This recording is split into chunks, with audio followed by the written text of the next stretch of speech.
बोलो श्री गणेश भगवान की जय। शिवतम जब सब जगत के रक्षक तेज निधान, कर त्रिशूल से मेटिए तीन शूल जग जान। अपने तीसर नेत्र से भस्म कीजिए जाल, जग जंगम जंजाल जग जीत होय बेकाल। बोलो शिवपुराण की जय। श्री व्यासदेव जी भगवान के शिष्य श्री सूत जी से महर्षि शौनकादि के आग्रह करने पर श्री शिवपुराण सुनाने का निश्चय किया। सर्वप्रथम उन्होंने शिवपुराण का महात्म्य बताते हुए कहा, हे ऋषिवृंद, आप सब धन्य हो। आप में कथा सुनने की उत्सुकता है तो सुनिए। मैं आपके सामने एक उत्तम शास्त्र का वर्णन करता हूँ।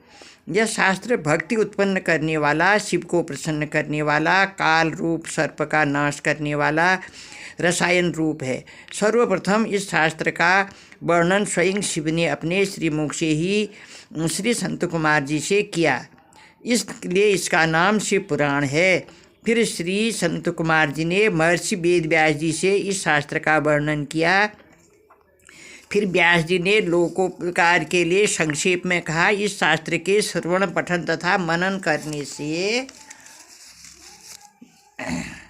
कलयुगी जीवों का मन शुद्ध होता है तथा भक्तिमान हो शिव पद प्राप्त करते हैं।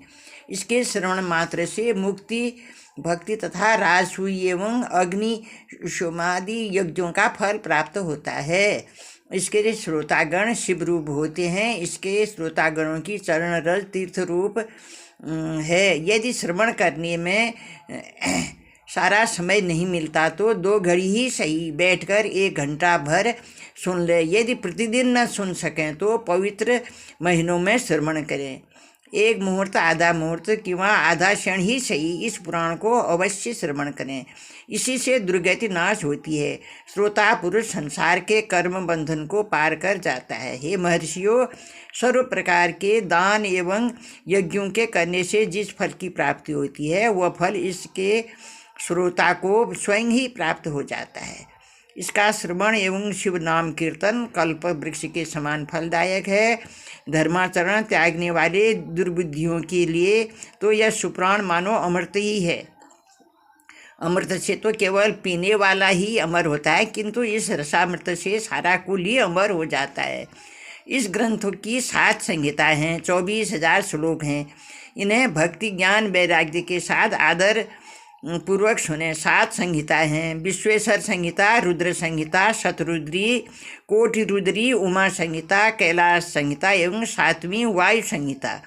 यह 7 संहिता वाला शिव पुराण परम दिव्य है, सर्वोपरि ब्रह्म तुल्य है, शुभ गति देने वाला है। यह 7 संहिता वाले संपूर्ण शिव पुराण को जो पढ़ लेता है वह जीव मुक्त हो ऋषियों हो जाता है। तब तक मनुष्य पुराण का श्रवण नहीं करता जब तक इस प्रकार के अज्ञानवश घूमता रहता है। बहुत से शास्त्रों के श्रवण करने से कोई लाभ नहीं है। जिस घर में इस पुराण की कथा होती है वह घर तीर्थ है। उस घर के वासियों के पाप नष्ट हो जाते हैं। सहस्त्रों अश्वमेध यज्ञ के बराबर ये शिवपुराण है। शिवपुराण गंगादि बहुत तीर्थों से 7 पुरी ये सभी पुराणों से क्षमता नहीं कर सकता। यदि मनुष्य परम गति चाहे तो शिव पुराण का श्लोक अथवा अर्ध श्लोक अपने मुख से नित्य पढ़े। इस पुराण का अर्थ समझकर जो मनुष्य पढ़ता है अथवा प्रेम पूर्वक वो करता है वह शिव पुराण स्वयं पद दे देते हैं। बोलो शिव शंकर भगवान की जय। आत्मविवेकता पुरुष को इस पुराण का सदा सेवन करना चाहिए। यह सर्वश्रेष्ठ परम वस्तु, तीनों तापों का हरने वाला, ब्रह्मा विष्णु आदि देवताओं के प्राण प्रिय, संतों का पूज्य है। मैं तो श्रद्धा भक्ति पूर्वक इस पुराण की वंदना करता हूँ, जिससे शिव प्रसन्न होकर मुझे अपने चरणों में स्थान प्रदान करें। बोलो शिव पुराण की जय। बोलो शिव पुराण की जय।